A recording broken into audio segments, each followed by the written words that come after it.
our guests to respond to some of these issues and further build this thought around some of the issues that were raised. The floor is yours, sir. Thank you. So I will start with Mr. Okwe from Port Harcourt. Thank you, Mr. Okwe, but I think he jumped into the conversation late, because I even went back to speak about the position of Kano and how vast it has been for over 600 years. I think so. What he's saying, I think, has been overtaken by that. I'm sure he got the conversation midway.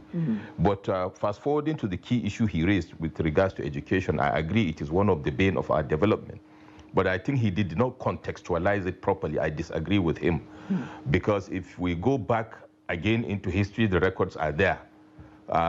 Kano in northern Nigeria is one of the, it was one of the, shining lights or beacons of education.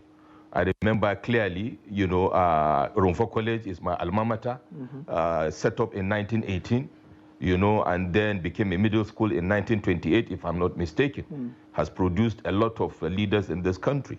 If you fast forward to around 1966, 67, late Mallam Kano, got people like Alhaji Amin Antata, the likes of Alhaji Tankoyaka, say, late Namasanan Kano Bello Metama Sile, and Inwo Wadama Gajin Karo at that time, who actually, interestingly, were from different political parties. Mallam Amin Kano was of Nefu. That's right. Alhaji Amin Antata was of MPC, for example, and Alhaji Tankoyaka, of course, of Nefu.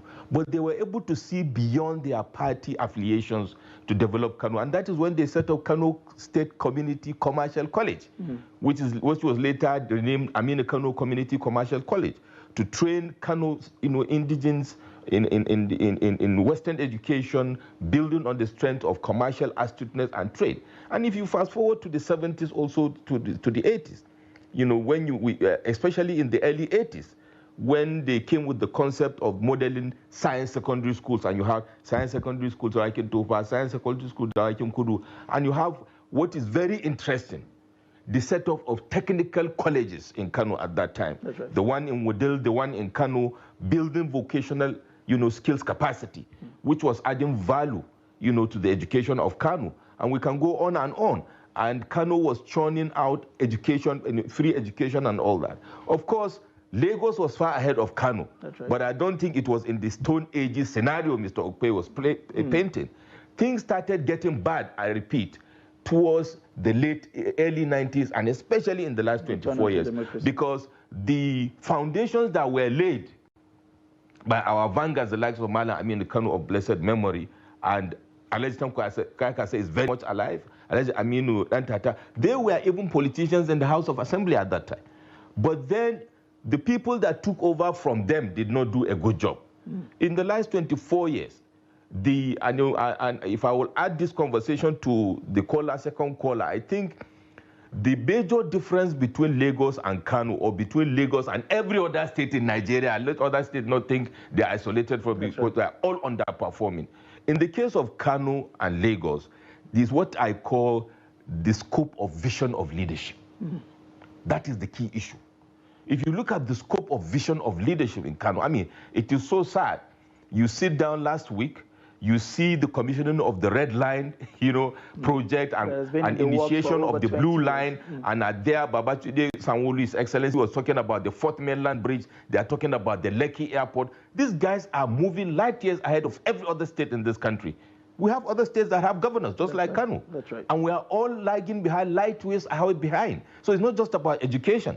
It's about the scope of the capacity and the scope of vision of leadership, and how they are able to bring it to bear. The second caller talked about, that in a way. That's right. Because you talk about the Kano City. Kano City, with all due respect, that project is a narrow project. The scope of vision for Kano should be large. This is a state that had the first airport in Nigeria in 1936, right? Or thereabouts. How have we been able, how the leaders have been able to leverage that?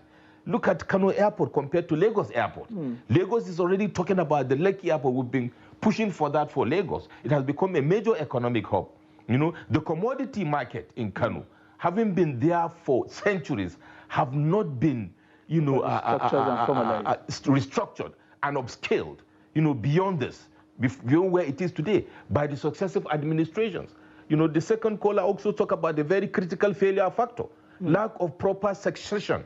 If you look, you sat on that day in Lagos, you saw the president who was governor with Senator Rabi Musa Konkoso in 1999. They were made governors. That's right. And now fast forward 24 years, he has become a president, and sitting there were all his predecessors. You had Akim Mambode, you had Babachimde Rajifadola, and they are talking about legacy. They are talking about succession. They are talking about a vision that has been deliberate and sure-footed and forward-thinking.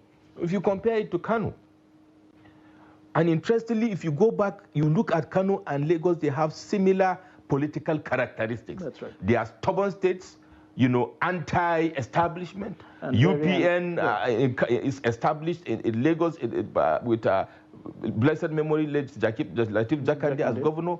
We had Alhaji Abubakar in 1979, setting up in Kano as opposition parties. That's right. So it's not new for Kano having an NNPP. But look at what Alhaji Abubakar Libi of blessed memory did for Kano at that time. For those that we were from Kano, we know the funding in education, the funding in infrastructure.